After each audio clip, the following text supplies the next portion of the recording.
नमस्कार दोस्तों, मेरा नाम डॉक्टर ऋषि गुप्ता है और मैं अकॉर्ड सुपर स्पेशलिटी हॉस्पिटल में एज चेयरमैन कार्डियोलॉजी काम कर रहा हूँ। आज मैं आपको वर्ल्ड हाइपरटेंशन डे के बारे में बताना चाह रहा हूँ। जैसा कि आप सभी को मालूम है, हाइपरटेंशन पूरी दुनिया में एक बहुत सीरियस पब्लिक हेल्थ प्रॉब्लम है।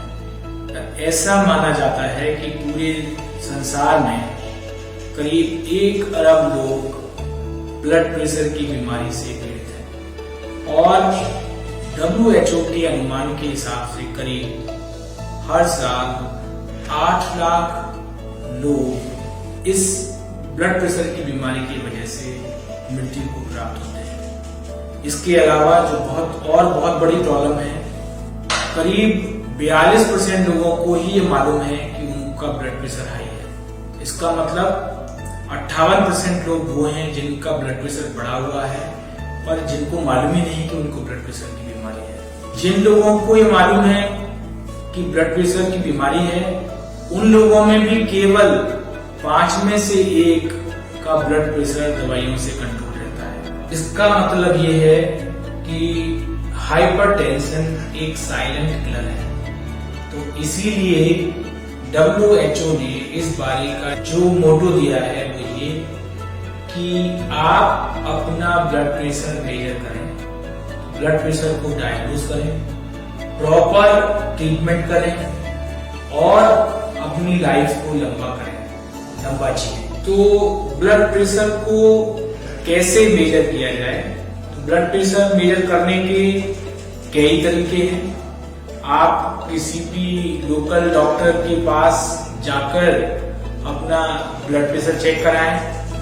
नॉर्मली हम रिकमेंड करते हैं कि एक बार में कम से कम 3 बारी ब्लड प्रेशर चेक करना चाहिए और जो 2 नजदीकी हैं उनके एवरेज ब्लड प्रेशर का मेजर होना चाहिए।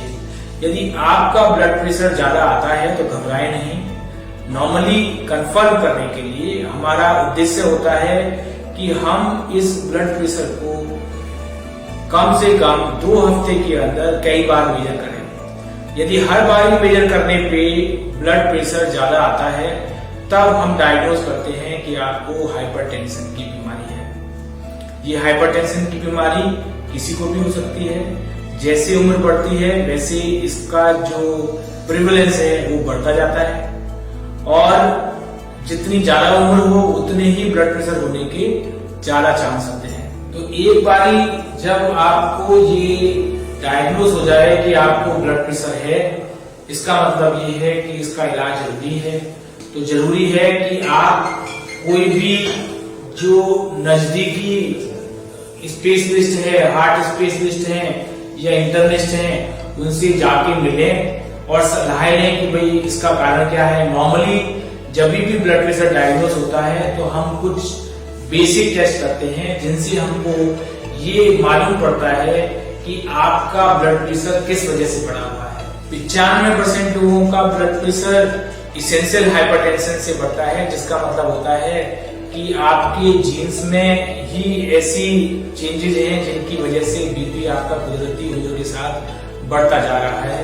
और चूंकि ये बीपी बढ़ा हुआ है और लॉन्ग टर्म में इसकी वजह से बहुत सारे कॉम्प्लिकेशंस जैसे कि हार्ट की नाड़ियों में रुकावट, heart attack, heart enlargement, heart failure, stroke, haemorrhage, kidney failure, ये सारे कॉम्प्लिकेशंस आने के चांसेस होते हैं।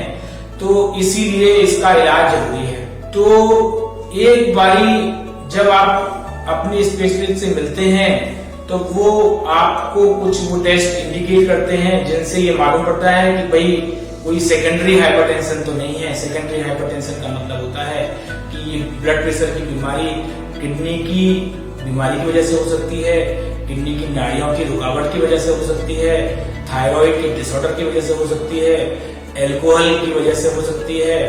इसके अलावा और भी बहुत सारे कारण हैं जैसे कॉम्प्लिकेशन ऑफ एओर्टा या फियोक्रोमोसाइटोमा। ऐसे कारण होते हैं जिनकी वजह से ब्लड प्रेशर आने के चांसेस होते हैं।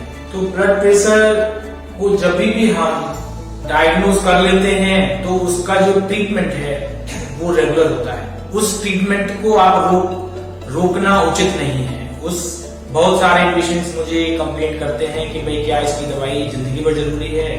तो यदि ये एसेंशियल हाइपरटेंशन का केस है तो नॉर्मली जिंदगी भर दवाई लेनी पड़ती है, क्योंकि ये ऐसा डिसऑर्डर है जिसमें आपके जीन्स के अंदर ही कमी है, जिसकी वजह से बीपी बढ़ा हुआ है। ऐसे समय में ब्लड प्रेशर की दवाइयां आपको जिंदगी भर लेनी पड़ती हैं। और ये जो दवाइयां हैं इनके कुछ ना कुछ माइनर साइड इफेक्ट होते हैं, पर जो दवाइयां हम लोग नॉर्मली देते हैं वो सालों साल टेस्ट करके, जिनको हम 15-20 साल टेस्ट कर चुके हैं कि जिनका कोई मेजर साइड इफेक्ट नहीं है बॉडी के ऊपर, तभी हम आपको प्रिस्क्राइब करते हैं। जब हमें ये श्योरिटी होती है कि इस दवाई देने से आपके कॉम्प्लिकेशंस हम कंट्रोल कर पाएंगे, बीपी कंट्रोल कर पाएंगे और कॉम्प्लिकेशंस नहीं होंगे, तभी हम उस दवाई को मेंशन करते हैं, आपको प्रिस्क्राइब करते हैं।